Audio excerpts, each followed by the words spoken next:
La Bible est vraiment une mine d'or, n'est-ce pas? J'ai entendu quelque chose récemment sur un podcast et je voudrais le partager avec vous pour montrer à quel point la Bible est une mine d'or. Si vous êtes comme moi, chrétien de longue date, vous connaissez bien l'histoire de Noël. Les prophètes qui annoncent la naissance de Jésus, les anges qui annoncent la naissance de Jésus, les bergers, les rois mages, ainsi de suite. Mais savez-vous que les femmes stériles annoncent aussi la naissance de Jésus? Oui, les femmes stériles annoncent la naissance de Jésus.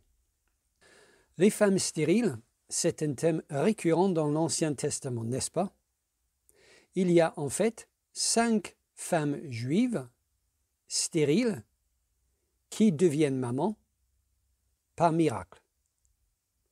Il y a Sarah, maman d'Isaac, Rebecca, maman de Jacob, Rachel, maman de Joseph, Anne, maman de Samuel et la maman de Samson. Une femme stérile qui a un bébé, c'est un mini-miracle, n'est-ce pas? Je dis un mini-miracle parce qu'une femme mariée peut en principe avoir un bébé. Et il y a des femmes qui se croyaient stériles, qui ont fini par avoir un bébé. Ce sont des choses qui arrivent.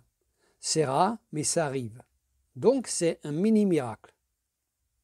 Le message qu'on peut tirer de ces histoires, des femmes stériles, est que Dieu peut donner un enfant à une femme qui ne pouvait pas en avoir un. L'enfant naît par miracle parce que ces femmes ont cru à la promesse de Dieu. C'est un enfant qui vient de Dieu. Or, ces femmes étaient stériles car il leur était impossible d'avoir un bébé. C'est la définition même du mot stérile, n'est-ce pas? Une femme qui ne peut pas avoir d'enfant. Mais si le fait d'être stérile est le fait de ne pas pouvoir avoir un enfant, quelle femme est plus stérile qu'une vierge? Il est totalement impossible à une vierge d'avoir un enfant. Il est totalement impossible à une femme qui n'a jamais connu d'homme d'avoir un bébé, n'est-ce pas?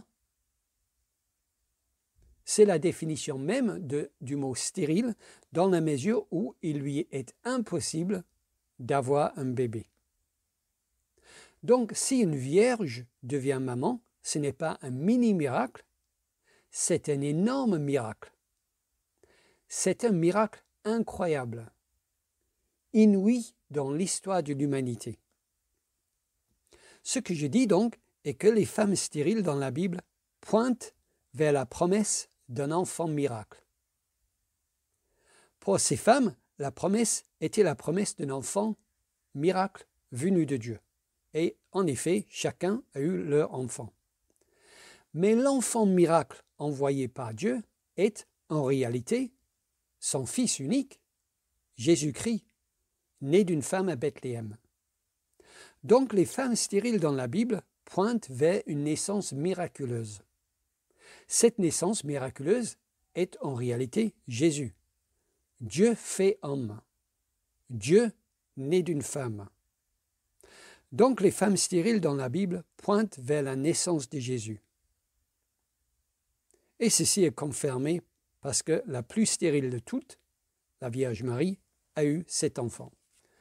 Ce qui est intéressant à remarquer est qu'il y a 5 femmes juives stériles dans l'Ancien Testament qui deviennent mamans. Et la 6e femme juive qui devient maman, elle est dans le Nouveau Testament. C'est Élisabeth, la maman de Jean-Baptiste. Et la 7e femme juive qui devient maman, c'est la Vierge Marie. On peut dire donc que ces 6 femmes stériles annoncent la vraie femme stérile, c'est-à-dire la Vierge Marie.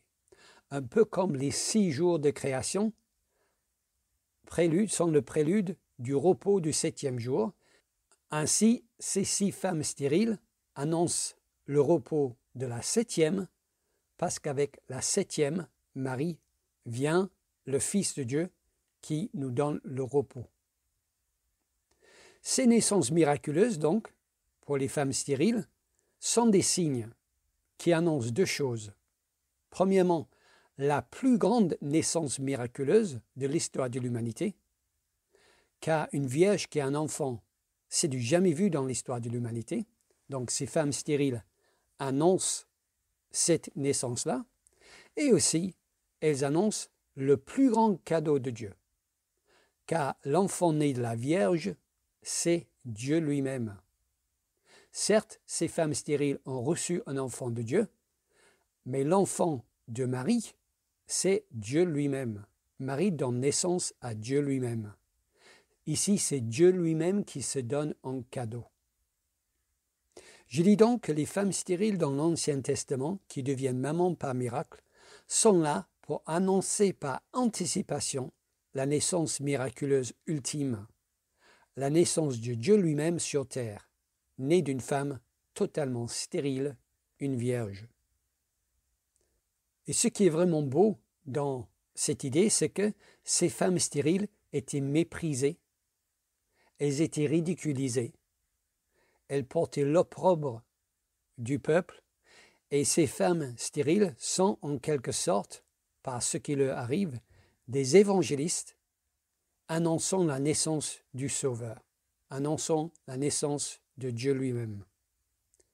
Certes, la naissance de Jésus est annoncée par les prophètes, et la naissance de Jésus est annoncée par les anges, mais là où la Bible est une mine d'or, c'est que nous voyons aussi cet aspect qui est probablement moins connu dans l'histoire de la naissance de Jésus, c'est que la naissance de Jésus est annoncée aussi par les femmes stériles dans l'Ancien Testament. Et nous qui croyons à la promesse du Fils, nous qui croyons à la promesse d'un Sauveur, nous sommes un peu comme ces femmes stériles, c'est-à-dire que nous étions couverts de honte, nous étions méprisés, dignes d'être rejetés comme ces femmes, et Dieu nous a donné le cadeau de son Fils pour nous sauver, pour nous retirer notre honte et pour nous faire asseoir dans les lieux célestes avec lui. Voilà, je voulais partager avec vous cet aspect moins connu de l'histoire de Noël pour montrer la richesse de la parole de Dieu et la beauté du plan de Dieu pour nous sauver.